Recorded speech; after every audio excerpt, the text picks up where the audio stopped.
All right, we have head coach Fern Labate, junior guard Paige Albiani, and junior forward Katie Gattuso. Coach, just open up a few comments.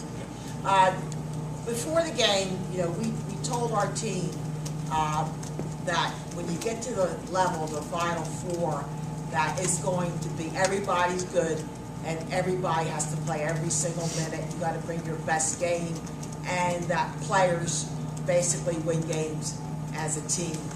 And we thought our kids did an outstanding job going with the game plan, but in their individual effort defensively and making key baskets critical to win. They were a very tough team to play. We played them before. They're very tough.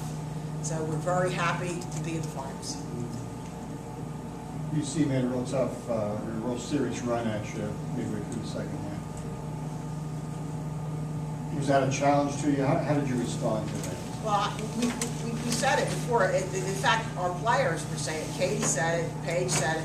We knew that they were going to make a run at us. All good teams make runs. And we had to get stops.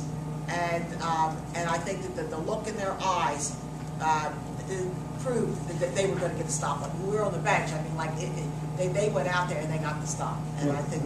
Okay. The look in their eyes being your team. Yes. Okay. Yes. You could see. Yes. Okay. Yes. You could feel it too. During the timeout, you can look at them. You can tell.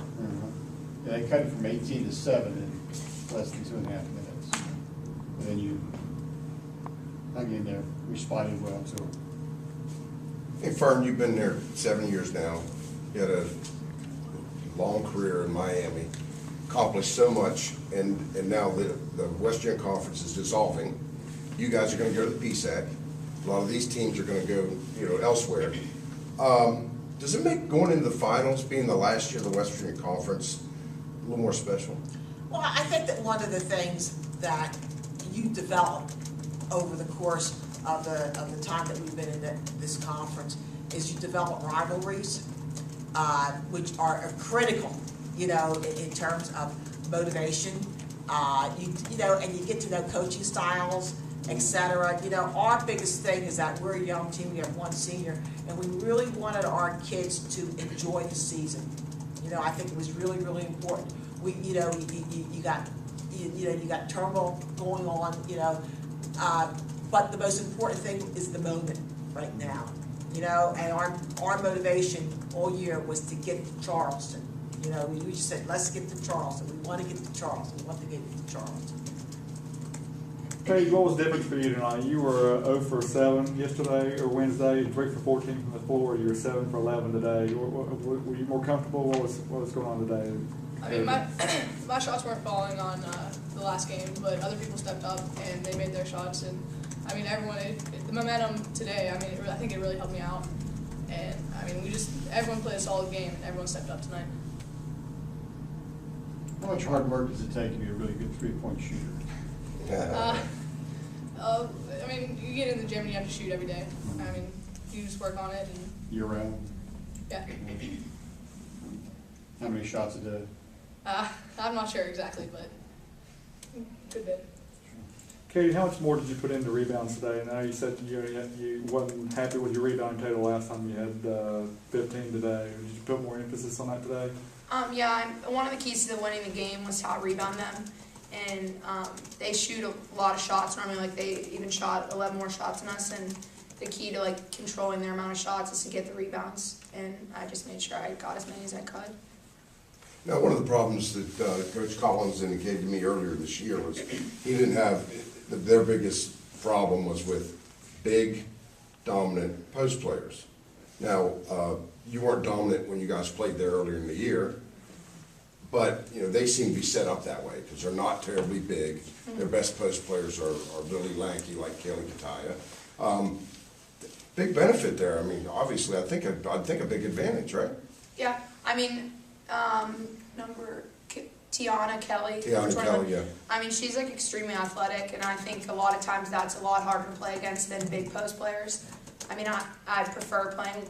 I would rather play against a big post player than someone long and lanky. Mm-hmm. And she does a really good job of blocking. You saw she had some blocks today. Mm-hmm. So I mean, I think they make do with their size in a different way, and they use it in a different way to their advantage. that's one of the things that we noticed in the Glenville game of the vertical jumps they have. I mean, it's phenomenal. A couple times, she was right at the rim in that Glenville game because we were right there. It was phenomenal. I totally agree with Katie. And you know, one of the things that's really, you know, we talked about getting to Charleston. These two student athletes, they have been consistent with hard work all the way through from August to now, and they've kind of like put the team on their back and say, let's go get it, you know, so they've been very consistent. But one last thing, because I can't keep a secret, okay, I had to keep the secret, is Katie got her 1,000th point today in her collegiate career, so we were really excited for her too. Is that a school record? School record for, School record? no, the Paige got over 1,000, and now Katie has over So you 1,000. have 2 players over 1,000. That's pretty cool. Yeah. Now, of course, you've been there for 7 years. I'm gonna ask these 2 girls something, or ladies, as it were. Yeah, but I guess it's Lady Griffin. Anyhow, is it, you know who she is, you know who she was when you were recruited and when you came? Does that make it easier to listen to her? Yeah, I mean, she's a great coach. I mean, she knows what she's talking about, and I trust her as a coach. And I mean, all of us trust her, and whatever she says, that's what we do.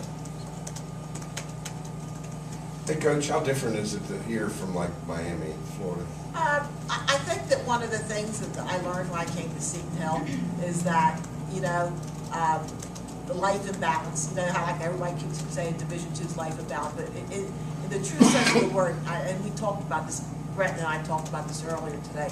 You know, Division I has changed so much in the last 5 years that, and I've enjoyed the university. And I really enjoyed the student athletes there, you know, whether it be a football player, a baseball player, a volleyball player, or our kids. Our kids are great kids. You know, we've done very well in the classroom. We've been in the top 25, you know, for about 5 years academically.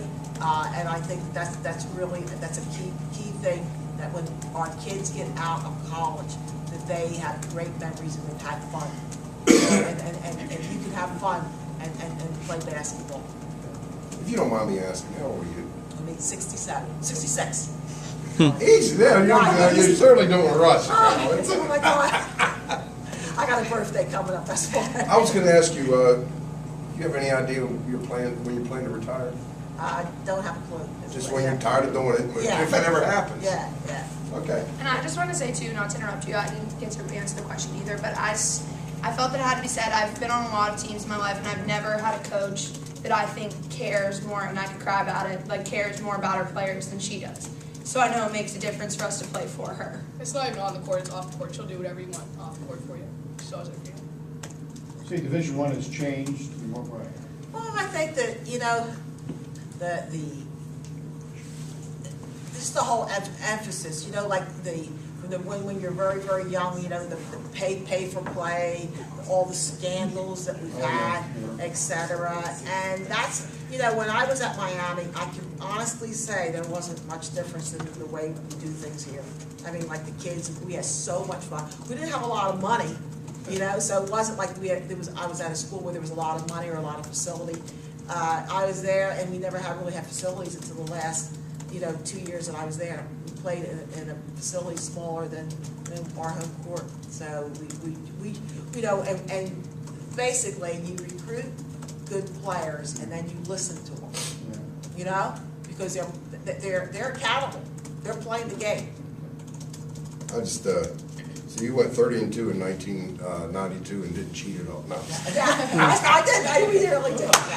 I was giving you a hard I time. can see the Division II would have a lot of advantages over Division I as a coach and even as a player. You know what I mean? I think it's fun. I mean, I think that one of the things is that we want to win, but, you know, one of the things is that, like, I'll give you an example, like our sports information director, like, wears 1,001 hats. Like, you know, he's doing every team. You know, our faculty rep, academics, does all the teams, you know. So, I mean, people are, like, really, really pressed for things that maybe one person would do, you know, here, and then you get, like, at Miami, like, you have, like, 10 people doing it.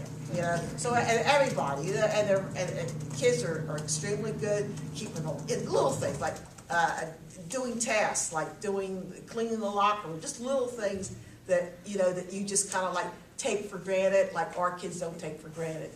They get it done. You know, senior night, different, making the arch for the balloons, you know. No one does that for us. We do everything ourselves. Okay. All right. Well, sorry you're leaving the conference.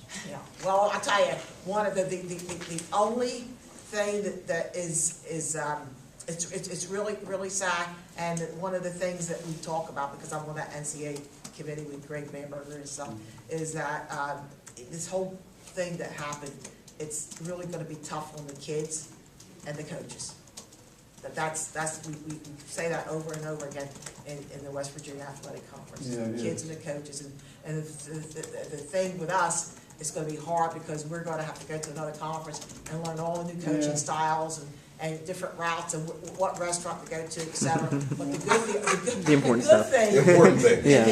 I know. The good thing is that the travel would be less. So we were really That is blessed true, that yeah. we got that offer at the end. Otherwise, we would be with you guys going all over. Right, Yeah, a lot of fans are upset too with all the changes. Yeah, it's hard. It's very hard. Yeah, It's very hard, and because I went through it with the Big East of the ACC and the change. Right. Yeah. So it was, you know, but I learned a lot, and all year long, our coaching staff has been working on the change and what we're going to do. So it's been a recruiting process and a roster process and a game tape process, and we've already done that already. So more work, but what are you gonna do? Are you looking forward to the PSAC? You know what? We haven't even. We'll know more in March because we really haven't met with them